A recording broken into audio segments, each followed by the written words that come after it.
Assalamualaikum warahmatullahi wabarakatuh. Bertemu kembali dengan saya di BK Channel ya teman-teman ya.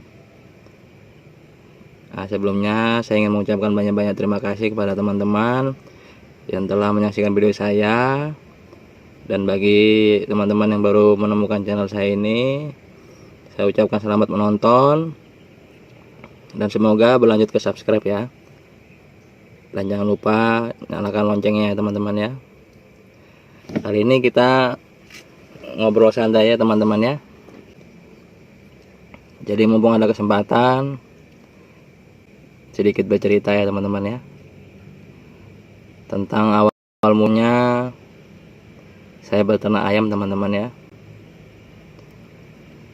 Awal mulanya saya berternak ayam itu hanya sekedar hobi ya teman-teman.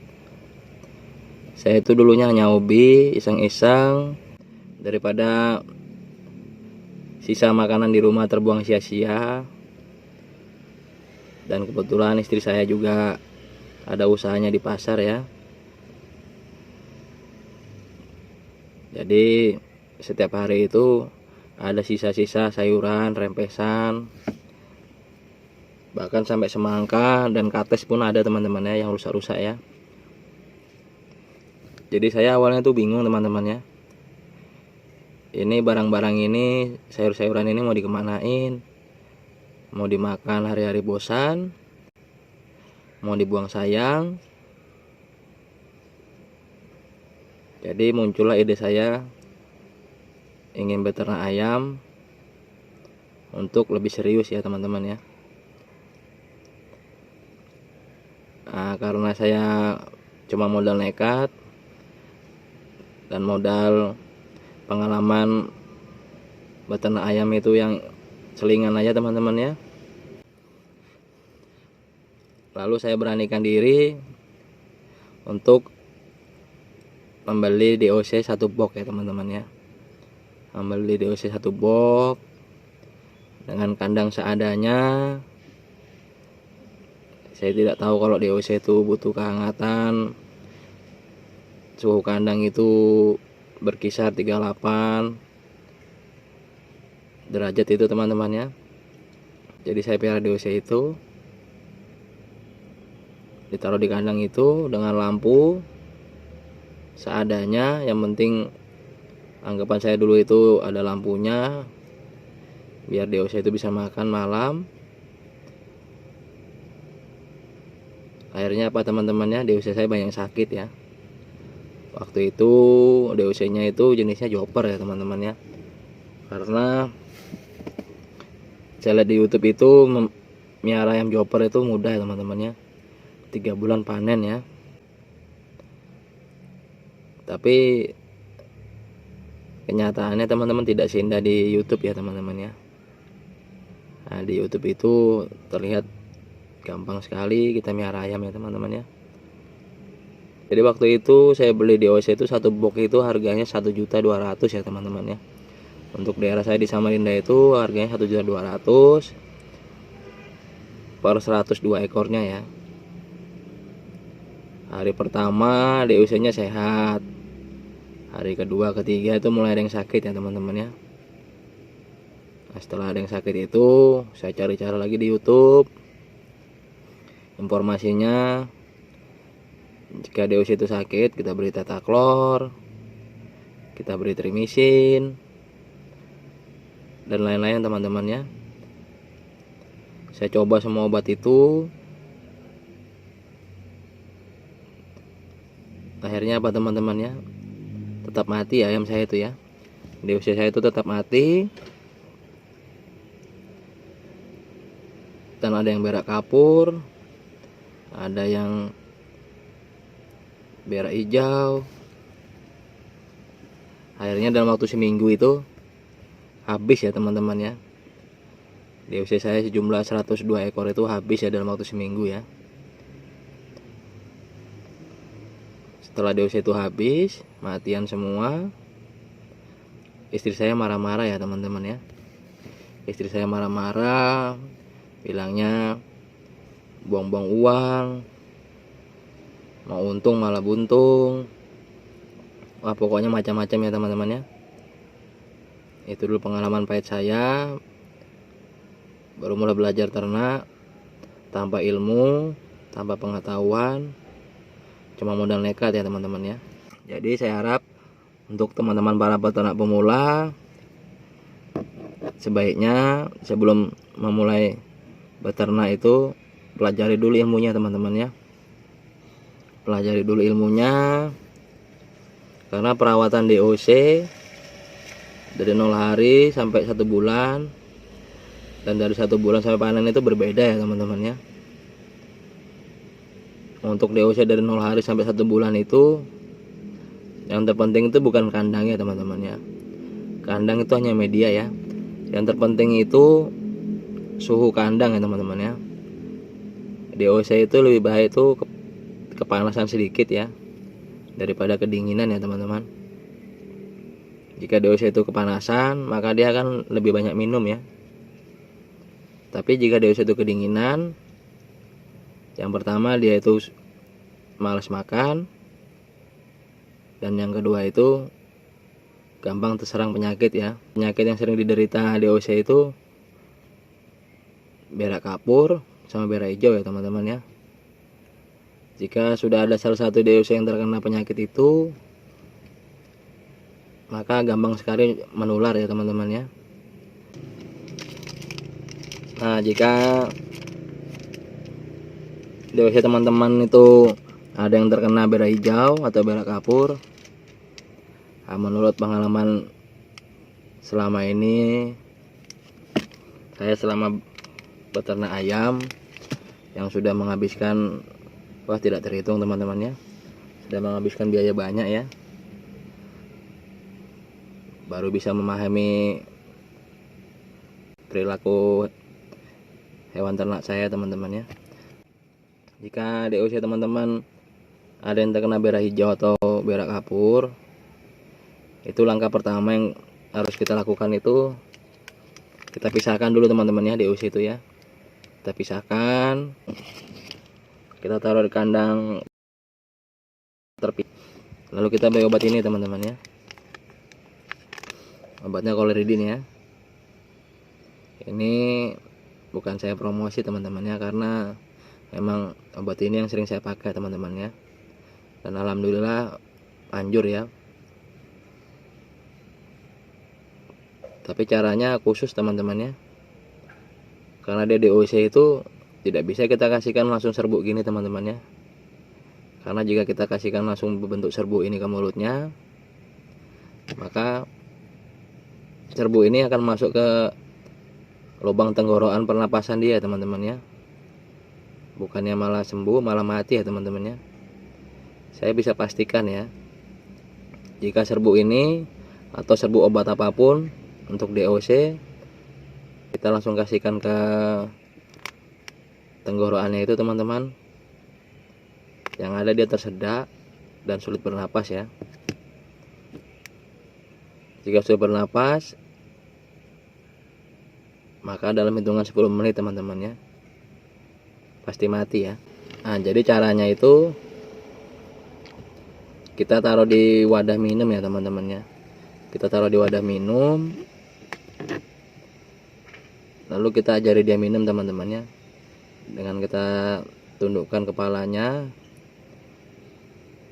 dan paruhnya dimasukkan, paruhnya diarahkan ke wadah minum itu teman-teman, yang kita isi ini ya, yang kita isi Coloridin. Kita ajari dia minum sedikit demi sedikit, dan jangan terlalu banyak ya. Nah, kita lakukan itu pagi dan sore, insya Allah selama 2 atau 3 hari dia bisa sembuh teman-teman ya. Jika sudah mulai terlihat sembuh, baru bisa kita gabung lagi ke teman-temannya ya, ke DOC yang lain, dan kita beri makan seperti biasa ya teman-teman ya. Dan jangan lupa untuk suplemen vitaminnya itu untuk DOC saya tetap memakai ini ya teman-teman ya. Ini Vitacik ya. Pitacik ya teman-teman ya. Pitacik ini gunanya untuk merangsang pertumbuhan, terus menjaga imun biar dia tidak mudah terserang penyakit ya teman-teman ya. Kita selingi dengan rebusan bawang putih, kunyit, sama jahe ya teman-teman ya. Pokoknya bergantian kita seling-selingin teman-teman ya. Nah, jadi kita sebagai peternak pemula memang harus banyak mengeluarkan banyak tenaga ya. Jika kita maunya instan, kurang pas ya untuk kita ya teman-teman ya. Kecuali kita sudah pemain besar, peternak besar, maka kita harus menghemat waktu ya teman-teman ya. Dan juga jika di usia teman-teman atau anak ayam teman-teman yang terkena gejala pilek ya, pilek atau gejala mengorok teman-teman ya, intinya gejala pernapasan ya, sulit bernapas ya. Nah, saya gunakan ini teman-teman ya. Saya selalu gunakan Doxipet ya, dengan takaran khusus. Kita treatment pagi dan sore selama 3 hari ya, atau fleksibel aja teman-teman ya. Penggunaannya sama ya teman-teman untuk DOC ya. Untuk DOC harus kita bantu dengan harus kita bantu minumnya ya, dengan cara seperti yang saya katakan tadi ya teman-teman ya. Jika dia sudah berumur 1 bulan ke atas, bisa kita langsung tuang di serbuknya ini teman-teman ya. Bisa langsung kita berikan serbuk ini ke mulutnya ya teman-teman ya. Tapi untuk lebih amannya lagi, tetap kita pakai wadah minum ya. Dan jangan lupa jika kita berikan Doxipet ini atau obat lainnya di wadah minum itu paling lama 1 hari ya teman-teman ya. Paling lama 1 kali 24 jam. Sebisa mungkin dari pagi sampai sore aja ya. Kalau teman-teman punya waktu lebih, dari pagi sampai sore, setelah itu dibuang ya teman-teman ya, karena dia basi ya teman-teman ya. Jika lebih dari 1 kali 24 jam, maka dia akan jadi penyakit teman-teman. Nah, untuk pengobatan DOC atau ayam yang sakit, kira-kira saya hanya memakai 3 ini ya.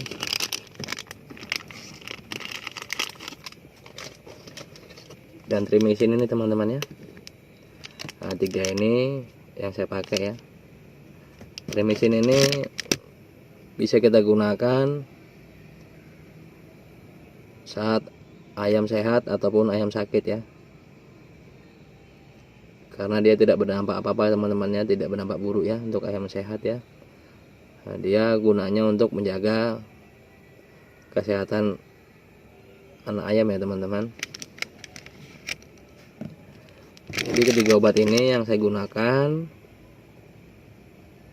di tahap DOC ya teman-teman ya. Di tahap perawatan DOC, 3 obat ini yang sering saya gunakan ya. Karena saat DOC itu jarang sekali ya ada yang terkena snot teman-teman ya. Jarang DOC itu terkena snot. Karena apa? Karena dia masih makan bama ya teman-teman ya. Jika sudah berumur 1 bulan ke atas, sudah kita mulai beri makan campuran, beri makan basah, maka bisa jadi dia ada yang terkena snot ya teman-teman ya. Atau jika tidak, ada sisa-sisa makan yang menempel teman-teman ya. Kalau bahasa kita tuh kutil ya. Biasa tuh di mulut, di pinggir mulut, terus di mata, bisa di jidat juga teman-teman ya. Dia kayak kutil ya. Apa bahasanya teman-teman ya? Bahasanya mungkin korep ya. Jika ada ayam teman yang terkena korep itu atau koreng itu teman-teman ya, itu obatnya itu ada namanya itu obat Cina teman-teman ya. Ada di video saya sebelumnya itu ya, bisa dicek sendiri. Itu obat Cina, obat merah ya. Itu sangat manjur untuk luka luar ya. Mau luka pacro, mau luka bekas taji di muka atau di jengger ayam itu, ayam jago atau korep, pokoknya untuk luka luar itu sangat manjur ya. Dan bisa juga kita gunakan untuk manusia juga ya teman-teman ya. Saya pernah coba, pas kaki saya luka itu saya beri obat itu, rasanya pedih ya teman-teman ya. Rasanya pedih banget ya. Tapi langsung kering teman-teman ya, lukanya tuh langsung kering. Dalam waktu 2 hari sembuh teman-teman. Luka di kaki saya itu dalam waktu 2 hari sembuh ya. Jadi makanya saya bisa menjamin untuk teman-teman para peternak pemula atau peternak senior yang masih bingung ayam aduannya itu sering terkena pacro dan sudah diberi obat macam-macam tidak sembuh, langsung cari aja teman-teman ya obat itu ya, obat Cina itu ya. Bisa dilihat di video saya sebelumnya, itu sangat manjur ya. Untuk pengobatan sudah. Sekarang untuk kandang teman-teman ya.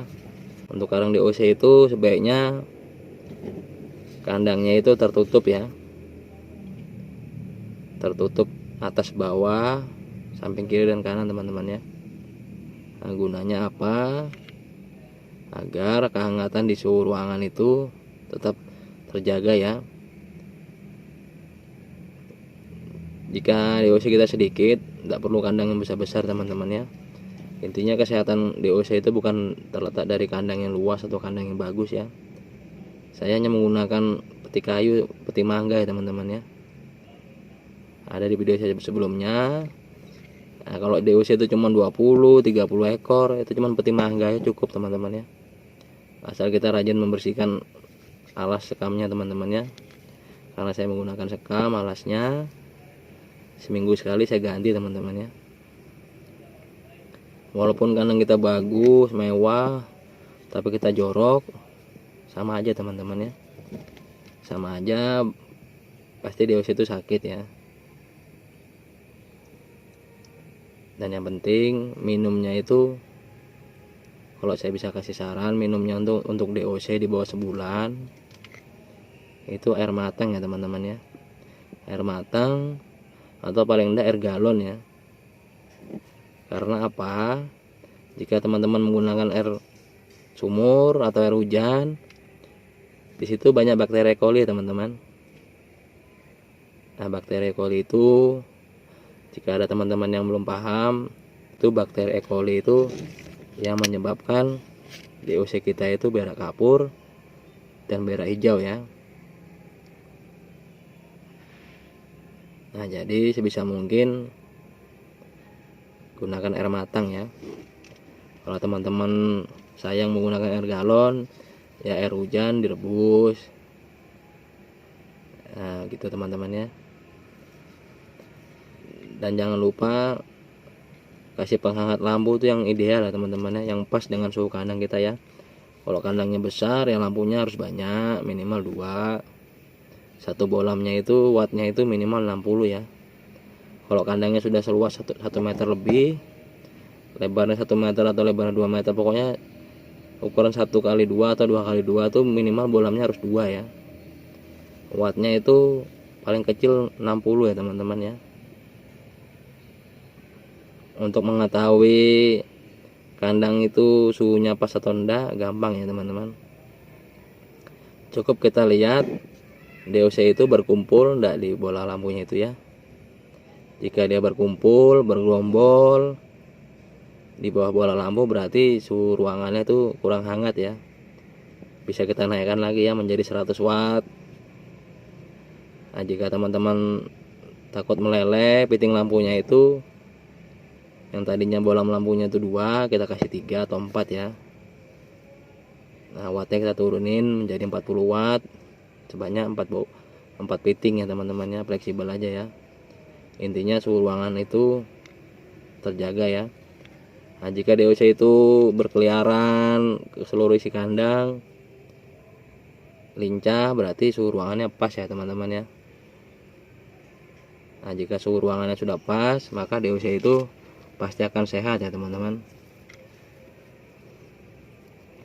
Untuk obat sudah, kandang sudah. Sekarang apalagi ya? Nah, sekarang bagaimana caranya kita sebagai peternak pemula bisa meracik pakan itu yang hemat tapi bergizi ya teman-teman ya. Kadang menjadi perdebatan itu, semua orang atau semua peternak itu paradigmanya itu kalau tidak dikasih makan bama, maka ayam itu tidak sehat ya. Maka ayam itu tidak cepat besar ya. Mungkin dulu juga saya berpikir seperti itu ya. Waktu saya belum punya pengalaman, saya beli bama ya teman-teman ya. Memang ayam itu cepat besar ya. Ayam itu cepat besar, 3 bulan bisa panen atau 4 bulan bisa panen ya. Cuman kembali lagi ya teman-teman ke harga jual ya. Untuk apa kita cepat panen di umur 3 bulan atau 4 bulan jika harga jualnya tidak masuk ya, dengan kos pengeluaran kita ya teman-teman ya. Bisa teman-teman bayangin ya, ini khusus di daerah saya di Samarinda ya. Di Samarinda itu bama itu BR1 per 1 karung atau 50 kilo itu harganya itu 430.000 ya teman-teman. 430.000 itu 1 karungnya ya. Sedangkan harga jual ayam kampungnya itu umur 3 bulan itu hanya 50 sampai 60.000 ya teman-teman. Dari situ bisa kita bayangkan ya, tidak usah kita kalkulasi, tidak usah kita hitung-hitung bla bla bla bla bla. Itu kira-kira untung apa enggak teman-teman ya? Sudah bisa dipastikan ya, walaupun saya tidak menghitungnya. Jadi solusinya itu kita harus pandai-pandai meracik pakan ya. Nah, saya punya video itu bisa disimak teman-teman ya. Biaya pakan saya itu per hari itu cuma Rp5.000 ya. Per sekali makan tuh cuma 5.000 pagi dan sore 5.000, jadi 10.000 aja teman-teman ya. Jika teman-teman penasaran apa isi racikan pakan itu, bisa dilihat ya di video saya sebelumnya ya, tentang bagaimana meracik pakan yang murah ya tapi sehat teman-teman ya. Nah, ketiga faktor itu jika teman-teman para peternak pemula sudah bisa menguasai, yaitu menguasai cara merawat DOC dari 0 hari sampai dia besar, dan juga cara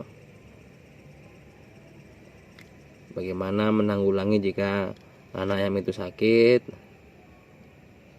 apakah obat yang kita gunakan sudah tepat atau belum, dan yang terakhir bagaimana kita harus pandai-pandai meracik pakan ya. Kalau ketiga elemen ini sudah kita bisa kuasai, insya Allah teman-teman semua bakal sukses ya teman-teman ya. Ternaknya bakal besar ya.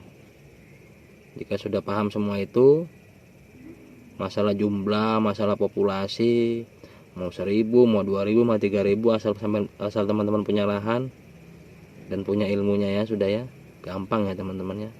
Makanya di setiap video saya itu saya tidak pernah membahas masalah jumlah populasi ternak teman-teman ya, untuk bisa kita jual ya, karena itu masih bagi saya itu urutan kesekian teman-teman ya.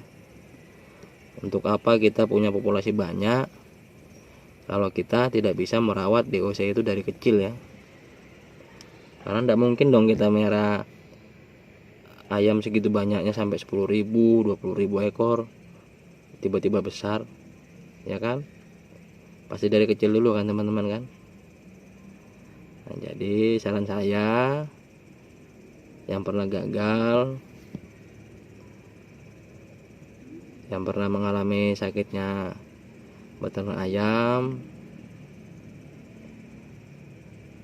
kuasai dulu 3 elemen itu ya teman-teman ya. Jika teman-teman punya pertanyaan, punya unek-unek apapun itu seputar dunia peternakan ayam, bisa tulis di komen ya teman-teman ya. Bisa tulis di kolom komentar. Kalau saya bisa jawab, saya pasti jawab ya teman-teman ya. Karena saya tidak ingin teman-teman semua, khususnya para peternak pemula, mengalami kegagalan seperti saya ya. Saya di OC itu pernah 1 box seminggu habis, pernah. Saya pernah ratusan ekor sudah siap jual, umur 3 bulan lebih, mati kena aratan pernah ya teman-teman ya. Hari-hari saya makan ayam terus teman-temannya, sampai saya bagi-bagikan ke tetangga. Dan juga yang perlu saya ingatkan ini, di saat musim pancaroba seperti ini, hujan panas, kalau teman-teman punya kandang yang luas, saat hujan itu jangan dilepas ya teman-teman ya. Ayam kita itu saat hujan jangan dilepas, walaupun dikasih makan ya, tahan dulu ya. Saya pun kalau hujan, ayam saya itu saya kurung ya, saya tidak beri makan. Jika sudah hujannya reda, baru saya beri makan teman-teman ya. Karena pernah dulu kejadian itu, karena hujan gerimis, saya lepas ayam saya umbar, saya beri makan. Emang ayam tuh sehat teman-teman, makan habis. Begitu gerimisnya hilang, timbul panas terik, tiba-tiba ayam saya cekrek semua teman-teman ya. Ada yang cekrek, ada yang ngorok ya. Satu persatu tumbang teman-teman ya. Satu persatu tumbang, pada mati ya teman-teman ya. Jadi sebisa mungkin cukup saya aja ya mengalami hal seperti itu ya. Nah, teman-teman peternak pemula jangan sampai mengalami hal itu teman-teman ya. Karena miara ayam ini susah-susah gampang ya. Miara ayam ini gampang kalau kita tahu ilmunya, sedangkan miara ayam ini susah jika kita belum tahu ilmunya ya. Nah, untuk 3 segmen tadi sudah. Untuk masalah pemasaran itu sangat gampang teman-teman ya, untuk khusus ayam kampung ya. Teman-teman jangan takut, jangan khawatir. Kalau ternak teman-teman semua, khususnya ayam kampung ya, bukan ayam yang macam-macam ya, ayam yang warna merah, warna bentuk-bentuk ayam potong, bentuk ayam petelur, pokoknya bodi-bodi besar. Khusus ayam seperti ayam bangkok, ayam kampung ya teman-teman ya. Itu gampang jualnya teman-teman ya, di seluruh daerah itu pun pasti gampang, saya yakin teman-teman ya. Khusus saya di daerah Samarinda itu yang paling laku itu ayam-ayam model ayam bangkok kampung teman-teman ya, bangkok silangan kampung itu paling cepat ya, paling cepat sekali teman-teman ya jual. Mau dia dari DOC umur sebulan, umur 2 bulan sampai dia panen, sampai umur 3 bulan atau 4 bulan, sampai jago pun, sampai apkiran pun bisa ya laku dijual teman-teman ya. Jadi kalau bisa kita itu jangan latah ya teman-teman. Untuk pemasaran ayam itu jangan kita lihat di YouTube ya, yang lagi tren ayam ini, jangan ya. Karena di daerah kita masing-masing itu berbeda teman-teman ya, berbeda selera ya. Mungkin di daerah Jawa sana lebih laku ayam jenis chopper. Mungkin itu dulu teman-teman ya. Semoga bermanfaat. Bisa dibantu channel saya, di subscribe teman-teman ya. Assalamualaikum warahmatullahi wabarakatuh.